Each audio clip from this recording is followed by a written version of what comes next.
নমস্কাৰ ইতিমধ্যে এডিআৰই পৰীক্ষা 29 তাৰিখে অনুষ্ঠিত হ'বলৈ গৈ আছে নিশ্চয় আপুনি জানে বেচলাৰ ডিগ্ৰী লগত ড্ৰাইভাৰ পদৰ পৰীক্ষা অনুষ্ঠিত হ'বলৈ গৈ আছে তাৰ ওপৰত গুৰুত্বপূৰ্ণ আপডেট নটিফিকেশ্যন জাননী আহি পৰিছে সেই নটিফিকেশ্যন সময়ৰ প্ৰতি লক্ষ্য ৰাখি ইংৰাজীক পোনপটীয়াকৈ ট্ৰেন্সলেটকৈ আমি অসমীয়াত বুজাই দিবলৈ চেষ্টা কৰিছোঁ যাতে প্ৰতিজন কেণ্ডিডেটে কম সময়তে ইম্পৰ্টেণ্ট কথাখিনি বুজি পায় গতিকে চাওক বিতং তথ্য ইয়াত উল্লেখ কৰা হৈছে প্ৰাৰ্থীৰ বাবে গুৰুত্বপূৰ্ণ নিৰ্দেশনা গতিকে এইটো যে ইনফৰমেশ্যন জনাইছোঁ পৰৱৰ্তী জাননীসমূহ নিৰ্ধাৰিত তৃতীয় শ্ৰেণীৰ পদৰ বাবে ৰাজ্যিক পৰ্যায়ত নিযুক্ত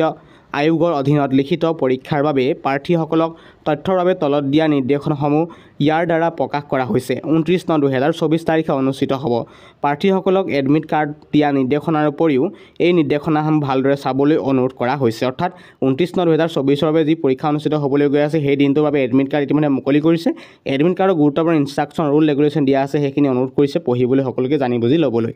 1 নম্বৰ পইণ্টত উল্লেখ কৰিছে নিশ্চয় 2 নম্বৰ পইণ্টৰ পৰা পোনপটীয়াকৈ আহিছোঁ ইয়াত উল্লেখ কৰা হৈছে প্ৰাৰ্থীসকলক পৰীক্ষাৰ দিনটোত যাতে কোনো সমস্যাৰ সন্মুখীন নহয় তাৰ বাবে পৰীক্ষাৰ স্থান এদিন আগতীয়াকৈ পৰীক্ষা কৰিবলৈ পৰামৰ্শ দিয়া হৈছে সকলো প্ৰাৰ্থীকে পৰীক্ষা আৰম্ভ হোৱাৰ কমেও 1.5 ঘণ্টা আগতে ৰিপৰ্ট দিবলৈ নিৰ্দেশনা দিয়া হৈছে যাতে ভালদৰে পৰীক্ষা আৰু ফিস্কিং কৰা হয় গতিকে মনত ৰাখিব পৰীক্ষা যদি আপোনাৰ চেণ্টাৰ দূৰত পৰিছে আপুনি এদিনৰ আগতে গৈ তাত থাকিব বা চেণ্টাৰত পৰীক্ষা নিৰীক্ষা কৰিব এই চেণ্টাৰটো হয় নহয় বা লগতে যদি আপুনি ওচৰৰ পৰা গৈছে 1.5 ঘণ্টাৰ আগত পৰীক্ষা নিৰ্দিষ্ট হোৱা সময় আগত যাবলৈ অনুৰোধ জনাইছে যেতিয়া ফিস্কিং হয় আপোনাৰ চেকিং সকলো ভালদৰে অনুষ্ঠিত কৰিব পাৰিব 3 নম্বৰ পইণ্টত উল্লেখ কৰা হৈছে 3 নম্বৰ পইণ্ট কোৱা হৈছে গেট বন্ধ হোৱাৰ সময়ৰ পিছত অৰ্থাৎ পৰীক্ষাৰ আৰম্ভণিৰ সময় পিছত কোনো প্ৰাৰ্থীক পৰীক্ষা কেন্দ্ৰত প্ৰৱেশ অনুমতি দিয়া নহ'ব যেতিয়া গেট বন্ধ হ'ব আপোনাক কেতিয়াও সোমাবলৈ পাৰ্মিশ্যন দিয়া নহ'ব এডমিট কাৰ্ড বৈধ আইডি প্ৰুফ আৰু সঠিক ফিস্কিং অবিহনে কোনো পৰীক্ষাৰ্থীয়ে পৰীক্ষা কেন্দ্ৰত প্ৰৱেশ কৰিব নোৱাৰিব ফিস্কিং আৰক্ষী আৰু বা অনুমোদিত কৰ্মীয়েহে হাতৰ লগত মেটেল ডিটেক্টৰৰ জৰিয়তে কৰিব যদি কোনো প্ৰাৰ্থীক অনুচিতভাৱে ফিস্কিং কৰা হয় তেন্তে প্ৰাৰ্থীজনে তৎক্ষণাত ভাৰপ্ৰাপ্ত কেন্দ্ৰক প্ৰতিবেদন দিব লাগিব গতিকে গম পালে আপোনালোকৰ চেকিং কৰা হ'ব কমপ্লিট আপোনালোকৰ নিৰ্ধাৰিত ব্যক্তিয়ে চেকিং কৰিব যদি আপোনাৰ চেকিঙৰ ক্ষেত্ৰত কিবা গাফিলতি কৰে কিবা নকৰিবলগীয়া কাৰ্য কৰে তেতিয়া আপুনি কি কৰিব পাৰিব নিৰ্দিষ্ট স্থানত ভাৰপ্ৰাপ্ত থাকিব ভাৰপ্ৰাপ্ত কেন্দ্ৰজনক প্ৰতিবেদন দিব লাগিব লগালগ সেইটো কথা মনত ৰাখিব 4 নম্বৰ পইণ্টত উল্লেখ কৰা হৈছে দ্ৰুত ফিস্কিঙৰ বাবে প্ৰাৰ্থীয়ে হাফ স্লিভৰ সাজ পোছাক পিন্ধাটো বঞ্চনীয় জোতাৰ সলনি চপ্পল মইতো আগতেও কৈছিলোঁ আপোনালোকে সদায় নৰ্মেল কাপোৰ পিন্ধি যাব জাক জমকতা পিন্ধাৰ প্ৰয়োজন নাই যিখিনি পিন্ধিবলগীয়া উপযুক্ত কাপোৰ পিন্ধি যাব গৰমৰ দিন আৰু লগতে আপোনালোকে জোতাৰ সলনি চিম্পল চেণ্ডেল পিন্ধি যাব তেতিয়া ফিস্কিং কৰিবলৈ ভাল হ'ব সময় অতি কম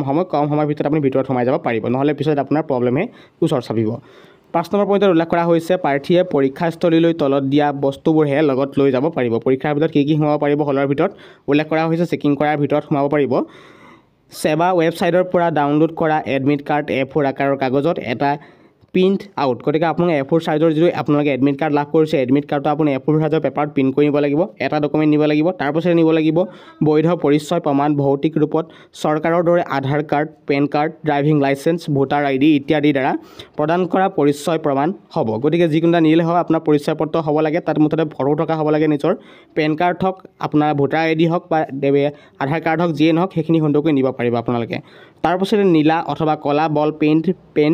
ক্ৰেডিট ডেবিট কাৰ্ডৰ দৰে প্লাষ্টিকৰ কাৰ্ড আৰু ন্যূনতম নগদ ধন বুজি পাইছে আপোনালোকে নিশ্চয় OMR চিটখন ফিল আপ কৰিব লাগিব ফিল আপ কৰোঁতে আপুনি নীলা অথবা ক'লা কলম যিকোনো এটা নিব লাগিব বল পইণ্ট পেন সেইটো কথা মনত ৰাখিব তাৰপাছত ডেবিট কাৰ্ড ক্ৰেডিট কাৰ্ড নিব বিচাৰিলে নিব পাৰিব তাৰপাছত কেইটামান ন্যূনতম পৰিমাণৰ ধন নিব পাৰিব আপোনাৰ চিকিউৰিটি ৰিজনৰ কাৰণে তাৰপাছত আপোনালোকৰ 4 নম্বৰ পইণ্টত উল্লেখ কৰিছে PWBD যিখিনি পাৰ্চনেল ডিজেবিলিটি হয় তেখেতলোকৰ গুৰুত্বপূৰ্ণ পইণ্ট উল্লেখ কৰা হৈছে PWBD প্ৰমাণপত্ৰ আৰু স্ক্ৰাইব সম্পৰ্কীয় নথিপত্ৰ যদি আছে আপুনি যদি PWBD কেণ্ডিডেট হয় যদি আপুনি সহায়িকা হিচাপে এজন ব্যক্তি নিছে পৰীক্ষা হলত তেতিয়া আপোনালোকৰ যিখন চাৰ্টিফিকেট এখন নিশ্চয় দিছে আপোনালোকৰ ডিষ্ট্ৰিক্টৰ ফালৰ পৰা সেইখন লগত নিব লগতে স্ক্ৰাইবাৰজনকো ভালদৰে লৈ যাব নথিপত্ৰ যদি আছে সেইটো মনত ৰাখিব তাৰপাছতে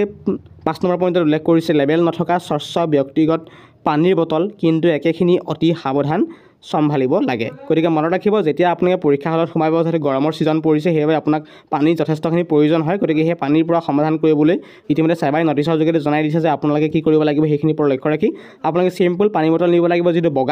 বগা পানী বটল নিলে হ'ব যেতিয়া পানীখিনি আপুনি স্পষ্টকৈ ধৰা পৰি থাকিব ট্ৰেন্সপাৰেণ্ট পানীখিনি সন্মুখত ওলাই থাকে চৌ কৰি থাকে ক'লা নীলা ৰঙা তেনেকুৱা পানী বটল নিনিব চিম্পল আপোনালোকে 10 টকীয়া পানী বটল ধুনীয়াকৈ লৈ যাব লেবেলটো লাহে ফালি ল'ব লেবেলটো ফালি সুন্দৰকৈ পৰীক্ষা গৃহত সোমোৱাই লৈ যাব পাৰিব সেইখিনি কথা মনত ৰাখিব কোনো লেবেল থকা পানী বটল নিনিব সেইটো কথা ক'ব বিচাৰিছে বা কোনো কালাৰফুল পানী বটল কেতিয়াও নিনিব তাৰপাছতে 6 নম্বৰ পইণ্টত উল্লেখ কৰা হৈছে যে পৰীক্ষাৰ পিছত পৰীক্ষাৰ্থীয়ে নিজৰ প্ৰশ্ন পুস্তিকা লৈ যাব পাৰিব। পৰীক্ষা শেষ হোৱাৰ পিছত প্ৰথমে ইনভিজিলেটৰ OMR এনচাৰ শ্বীট সংগ্ৰহ কৰিব। প্ৰথম কথা মনত ৰাখিব, পৰীক্ষা শেষ হৈ যোৱাৰ পিছত আপুনি বিন্দাছ ঘৰলৈ আপুনি কি নিব পাৰিব, নিজৰ প্ৰশ্ন কুৱেশ্যন পেপাৰখন লৈ যাব পাৰিব, যেতিয়া আপোনাৰ পৰীক্ষকে OMR শ্বীট কালেক্ট কৰি শেষ হোৱাৰ পাছত। পৰীক্ষাগৃহত অতিৰিক্ত 5 মিনিট বহি থাকিব লাগিব। ইনভিজিলেটৰে OMR উত্তৰ বহি পোৱাৰ পৰীক্ষা কৰি সন্তুষ্ট হ'লে পৰীক্ষাৰ্থীসকলে তেওঁলোকৰ প্ৰশ্ন পুস্তিকা লৈ পৰীক্ষাগৃহৰ পৰা ওলাই যাব পাৰিব। নিশ্চয় গম পালে, পৰীক্ষা শেষ হৈ যোৱাৰ পাছত যেতিয়ালৈকে ইনভিজিলেটৰজনে কালেকশ্যন কৰি শেষ নহয় OMR শ্বীটখন ক্লিয়াৰ বুলি নকয়, তেতিয়ালৈকে আপোনালোকে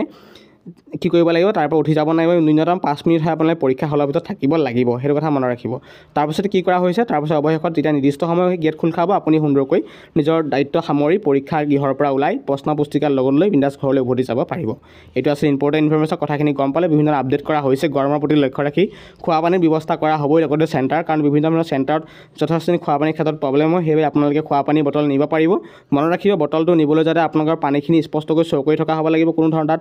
লেবেল মৰা হ'ব নালাগিব আপোনালোকৰ বটলটোত। তাতে কোনো কালাৰফুল বটল নিদিব, পৰাপক্ষত 10 টকীয়া বটল যিটো পাব সেই বটলটোকে লৈ যাব লগত, আৰু লেবেলটো আঁতৰাই ল'ব বা ষ্টিকাৰটো আঁতৰাই ল'ব সুন্দৰকৈ, আপোনালোকে পানী বটল লৈ যাব পাৰিব। আৰু গম পালে, আপোনাৰ পানী বটলটো লৈ যাওঁতে এটা কথা মনত ৰাখিব, যাতে OMR শ্বীটখনৰ ওপৰত কেতিয়াও প্ৰভাৱ পেলাব নোৱাৰে। যদি আপোনাৰ পানীৰ টোপাল OMR শ্বীটত কেতিয়াও নেপেলাব, পানীখিনি যাতে তাত গৈ আপোনালোকে পানী বটল সাৱধানে, খুব ষ্ট্ৰিক্টলি নিজে সাৱধানে ৰাখিবলৈ চেষ্টা কৰিব পানী বটলটো, নহ'লে পৰৱৰ্তী পৰ্যায়ে আপোনাৰ যদি OMR শ্বীটত কেনেবাকৈ পানী ছিটিঙনি পৰে, কিন্তু পৰৱৰ্তী পৰ্যায়ে বহুত বিপদত পৰিব পাৰিব, আপুনি মনত ৰাখিব। তাৰ পৰীক্ষাৰ্থীজনে গম পালে আপোনালোকৰ ব্লেক বইল পেন অথবা আপোনালোকে ব্লু যিকোনো এটা কালাৰ নিলে হৈ যাব। আৰু মনত ৰাখিব, কাপোৰ কানি পিন্ধোতে বেছি জাক জমকতা পিন্ধাৰ প্ৰয়োজন নাই, সুন্দৰকৈ আপোনালোকে চিম্পুল কাপোৰ পিন্ধিব গৰমত যিখিনি লাগে। তাৰপাছত জোতাৰ সলনি চপ্পল ব্যৱহাৰ কৰিব, তেতিয়া সকলোৱে সুবিধা হয়, কাৰণ জোতাযোৰ লেচ খুলি মেলি কৰোঁতে সেইখন বহুত টাইম গুচি যায়, গতিকে যথেষ্ট গৰম পৰে। গতিকে এইখিনিৰ পৰা গুৰুত্ব ৰাখি আপুনি চেণ্ডেল পিন্ধি যাবলৈ চেষ্টা কৰিব, সেইটো কথা মনত ৰাখিব। আজিৰ ভিডিঅ' ইমানে আছিল। ভিডিঅ'টোৰ পৰা যদি উপকৃত হৈছে, নিশ্চয় ভিডিঅ'টি আপোনাৰ প্ৰিয় বন্ধুলৈ শ্বেয়াৰ কৰিব। যিমানটো পালে সিমানটো আপোনাৰ সময়ৰ প্ৰতি লক্ষ্য ৰাখি পোনপটীয়াকৈ কম সময়তে অসমীয়া ভাষাত বুজাই দিবলৈ চেষ্টা কৰিলোঁ। এইখন সম্পূৰ্ণ চেবাৰ ফালৰ পৰা অহা নটিছ হয়, ইয়াত নিশ্চয় দেখা পাইছে। আজিৰ ভিডিঅ' ইমানে আছে। ভিডিঅ'টো প্লিজ বন্ধুসকলে শ্বেয়াৰ কৰিব, সেইসকলে যিখিনি ইনফৰমেশ্যন এতিয়ালৈকে তেখেতলোকে এইখিনি পোৱা নাই। ধন্যবাদ।